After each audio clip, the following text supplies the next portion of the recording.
Oi, turma! Hoje eu vim mostrar para vocês como a gente deve fazer para consultar no dicionário. Primeiro, precisamos saber que existe mais de um tipo de dicionário. Trouxe alguns exemplos para vocês. O mais comum, quando a gente precisa pesquisar o significado de uma palavra, é o dicionário de significados, também chamado de sinônimos.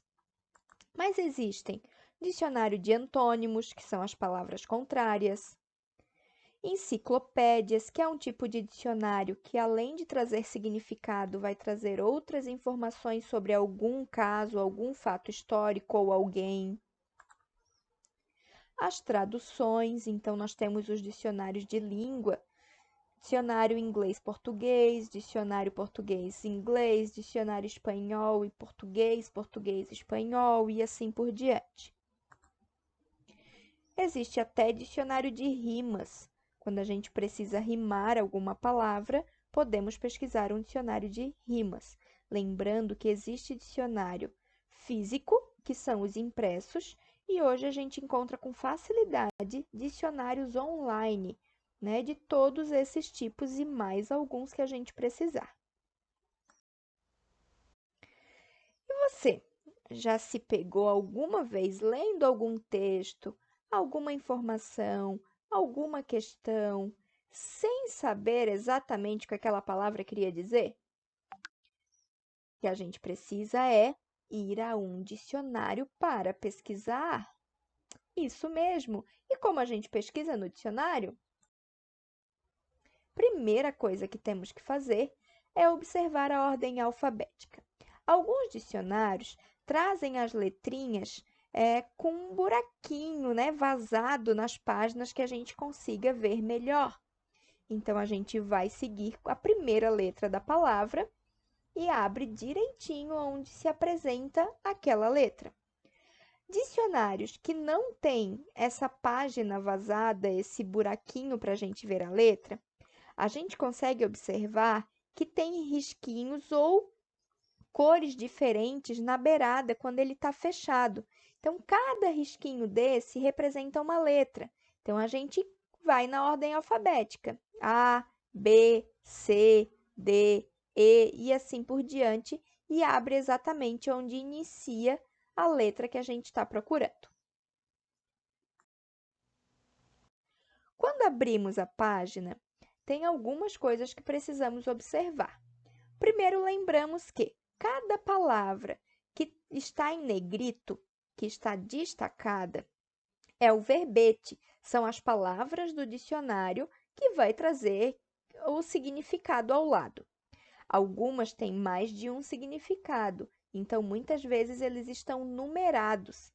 E alguns trazem até exemplo para a gente conseguir entender melhor o que essa palavra quer dizer.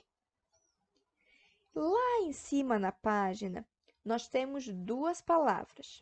A primeira palavra, que fica do lado esquerdo, vai ser a primeira palavra da página. Nesse caso, nós temos mamífero. Mamífero é a primeira palavra desta página. Já do lado direito, nós temos a última palavra da página do dicionário. Nesta página, a palavra é mandar. Então, se vocês observarem lá embaixo, a última palavra da página é mandar. Então, se eu quero a palavra mensagem, por exemplo, que já é M-E, eu sei que vem depois de mandar, porque tem M-A. A gente vai ter que seguir adiante. Então, se eu quiser a palavra mensagem, eu preciso continuar seguindo na letra M até achar uma página que tenha a palavra ME, que inicie com ME, com a sílaba me, lá em cima do ladinho esquerdo. Ok?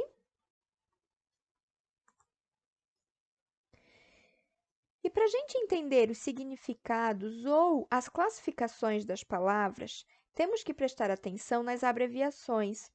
Os dicionários trazem algumas abreviações para a gente entender esse significado. A, D e J é adjetivo.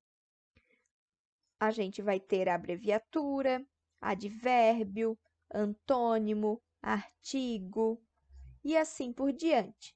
Lembrando PL é plural, que isso é muito utilizado, e o singular vai ser o SG.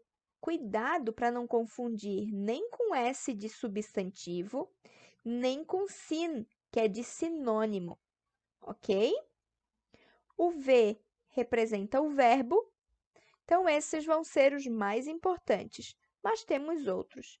Se vocês tiverem interesse ou precisarem de outras abreviações, no próprio dicionário, no sumário dele, provavelmente vai ter a representação de todas as abreviações que são representadas ou que foram utilizadas naquele dicionário. É só procurar, tanto na frente quanto atrás dele, que ele vai trazer essa informação. Temos que lembrar de mais algumas regrinhas quando vamos pesquisar no dicionário. Os substantivos são apresentados no gênero masculino, mas nós sabemos que existem substantivos do gênero feminino que não têm a sua versão na forma masculina. Então, esse não tem como ser apresentado assim. Mas quando existe o gênero masculino, ele vai estar dessa forma. Os verbos aparecem sempre no infinitivo, com as terminações ar, ir e or. São os verbos que não foram conjugados. Então, se a gente quer pesquisar, por exemplo, o verbo falando, eu não posso usá-lo dessa forma. Eu vou usar o verbo no infinitivo. Verbo de falando é o falar, terminado em AR. Então, no dicionário, vai ter apenas o verbo falar e não falando, que seria no gerúndio, certo? Os adjetivos são escritos no grau normal. Eles não aparecem nem no diminutivo e nem no aumentativo. Por isso, também temos que mudá-lo quando a gente vai pesquisar. Espero que tenha ajudado. Quanto mais você lê, melhor se entende as palavras e os textos. Então, leia sempre. Até a próxima. Tchau, tchau!